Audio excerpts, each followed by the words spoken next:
Hey there, welcome back to Reddit Dating, the best channel for Reddit cheating stories. Be sure to like, subscribe, and hit the bell notification for more stories like these. Now, let's get into the video. I'm 30 years old, and my wife is 27 years old. She has a date tomorrow night, and she has no idea I know everything. So, once I get home from work, I sit down in front of the television. My wife's laptop is on the desk in front of me, and I'm too lazy to go to the bedroom and fetch mine, so I take hers. I went to check my Facebook to respond to my cousin's message, but when I opened the inbox, I noticed that my wife was still logged in.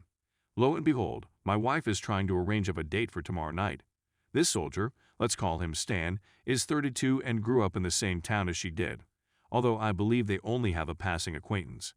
So my beautiful wifey arrives home about an hour after me and immediately begins discussing our weekend plans. My friends from my hometown want to get together tomorrow night. Stan, his sister Jessica, and another young lady named Sam. I'm not sure whether I want to go yet, but it's okay if you don't because they're all from my boring hometown. Then, she quickly begins making plans for Saturday and Sunday. I wait for her to finish before saying that I wouldn't mind coming with her, especially because I want to meet her friends or friend. She goes on for a short while about how dull it will be and how I go to bed very early, so I could be grumpy. I wake up early for my job. I keep insisting that I would love to travel, but she changes the subject because she is pretty certain she will not go. When she began watching television, I informed her that I needed to borrow her laptop for my fantasy football league so I could see any new developments with her date. Then his message arrives, and she swaps phone numbers casually just a few feet away from me. She used the FB app on her phone, and I couldn't see the screen, but I could see everything on her PC. Now, I don't want to approach her straight away since she'll come up with some nonsense excuse. I'm curious to see what excuse she'll come up with tomorrow so she can go outside and leave me at home. But it's eating me from the inside, and I can't sleep right now. Our marriage isn't perfect, we've been through some difficult times recently, and life isn't what it used to be. I adore her, but I don't want to be with a cheater.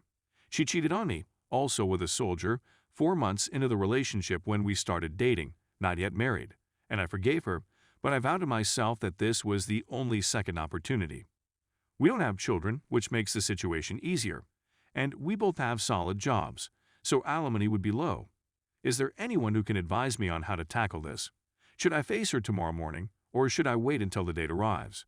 So I'm just going to post her short dialogue, artistically tweaked, so that someone can perhaps tell me that I'm insane and reading much too much into it. Is it just me, or is she drooling all over him?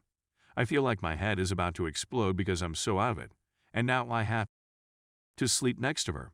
While I was typing, he texted her to text him that she became bored at work. Nice, honey.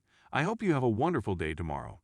On the 25th of August, at 8:51 p.m., Ashley Stan. How are you doing these days, pal? It's wonderful to hear that you're doing well. Stan 8:52 p.m. on August 25th, 2008 Ashley. Thank you very much for your help. How are you doing? It's wonderful to receive your message. What's the most recent news? On the 25th of August at 8:54 p.m., Ashley O. Nothing new to report here. The move from our previous state to our new city was recently completed by me. To be back at home with my family is a wonderful feeling. What are your current whereabouts? Exactly. Yes, I have to admit that your life is fascinating to me. I genuinely hope that everything in your life is going well. Do you find yourself on the road a lot? On August 25, 8:59 p.m., Stan posted a message. In addition to traveling frequently, I also live in her and her husband's hometown. As a private security guard in another city, I am currently employed as a temporary security guard. In addition, I give weapons and law enforcement/military training classes. I'm simply attempting to keep myself occupied.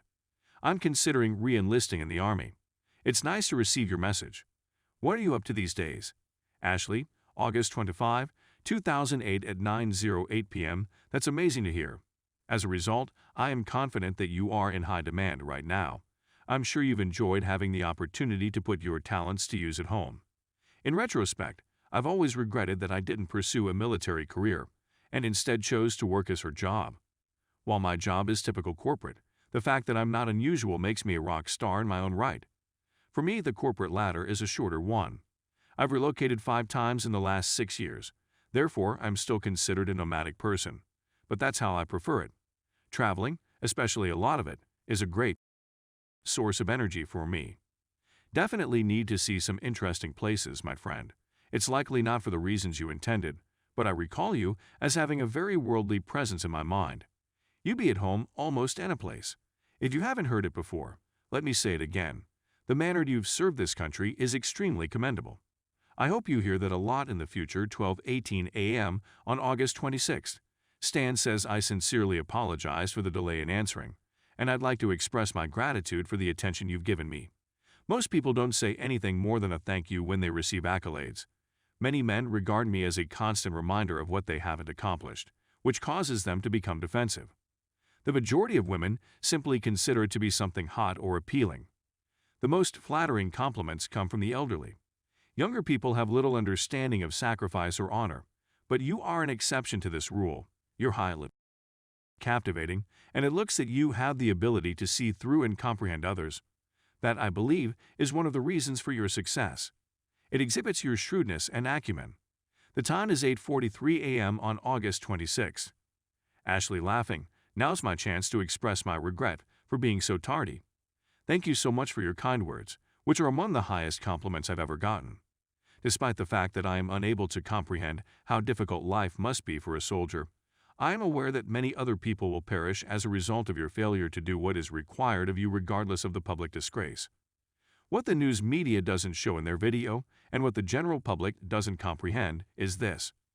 This is the most selfless act anyone has ever done, and I can't think of a more honorable yet difficult life to do than what you folks are leading.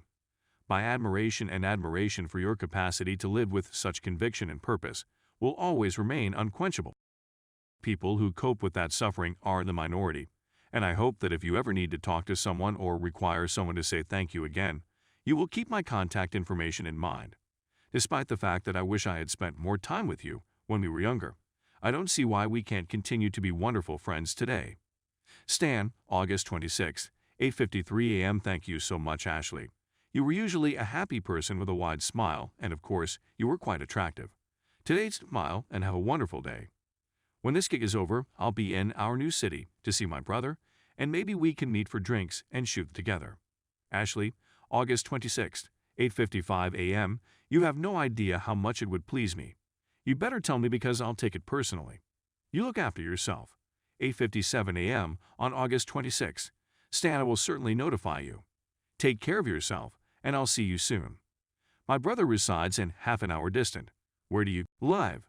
Ashley, August 26, 8:59 a.m. I am now located in a specific area of our city. Located across the river from downtown, about 30 minutes away from his brother's house. Everything in our city takes roughly a half hour, I've discovered. Stan, August 26, 9:01 a.m. That is very accurate. Are there any nice bars up that way? I like the particular neighborhood. Ashley, August 26, 9:02 a.m. Yes, I'm very near to specific location. But I'm attempting to learn about the local dive bars. The more local, the better. Stan, 8/26/2007, 9:07 a.m. I might know of a couple you'd like. I normally go to the pub a block away from my brother's, so that I can walk there and back without having to drive. Certain location also features a couple of nice spots. Ashley, August 26, 9:21 a.m. Particular location is fantastic, I'm aware. So as for the moral of the story, I'll leave that to you to decide. Stan, August 26, 9:24 a.m. Haha, I like any style of pub or dive, but I'm not into the club scene. What kind of people do you hang out with up there? And I'm assuming you work Monday through Friday, 9 a.m. to 5 p.m. Ashley, 8/26/11:40 a.m. Because I'm still so new, I mostly get out with folks from work. I wouldn't say 9-5, but I do her job, so certain times are busier than others. But my office is extremely time flexible, so it's a corporate office with more flexibility, if that makes sense. Stan, 8/26/11:49 a.m. That's okay. We just received our contract, so I should be in our city soon. Stan, 9/4/11, 11:41 a.m. Hello there, you Ashley. September 4, 1:39 p.m. Hello there, buddy. What the hell happened to you?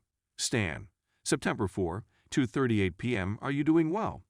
I was considering visiting our city tomorrow. Do you have any plans? Ashley, September 4, 2:44 p.m. Actually, I don't. That would be fantastic. It's been an extremely long week. Stan, September 4, 7:39 p.m. Fantastic, his phone number. I'm hoping to get up there tomorrow night and hang out with you. Ashley, 9/4, 7:48 p.m. Yeah. Okay, I stored your phone number. I am her phone number. Please let me know if you plan on coming. 9:52 a.m. Stan, sorry I've been at some show. I will definitely let you know tomorrow. If you're bored at work, send a text message. Edit. There has been no word about her plans for tonight. I didn't push it too hard so she wouldn't suspect anything was wrong. I opted not to confront her right away because I wanted to see if she was going to see that guy alone. I'll keep asking her to accompany me, but I'm afraid she'll come up with a "I have to work late" excuse if she really wants to meet him. I'll try to figure out where they're going to meet, and then I'll just go there and meet them. If I see them alone, I'm going to file for divorce. I can't go through this again, since it seriously jeopardizes my life and well-being. I'm really considering not going to counseling, if my worst fears come true, since I believe there is a significant difference in our mindsets if she considers it appropriate to meet a guy on a Friday night without notifying me. I would never meet a 4-year younger woman I know from way back, and they were not close friends, as mentioned in their letters, on a Friday night in a pub without informing or inviting my wife. I don't see how she doesn't realize what's going on and how damaging it might be to our relationship. She isn't an idiot if she doesn't see this, and if she's willing to take the risk, it just wasn't meant to be. My stomach is rebelling from anxiety, and I only slept for about an hour last night. I despise this sensation. If the worst happens, I have no intention of making a fuss. I don't know that guy, and I have nothing against him, despite the fact that he knows we're married, because it's not about him. It's about my wife's decisions. I'm crossing my fingers that she'll make the right decisions, but I'm not optimistic.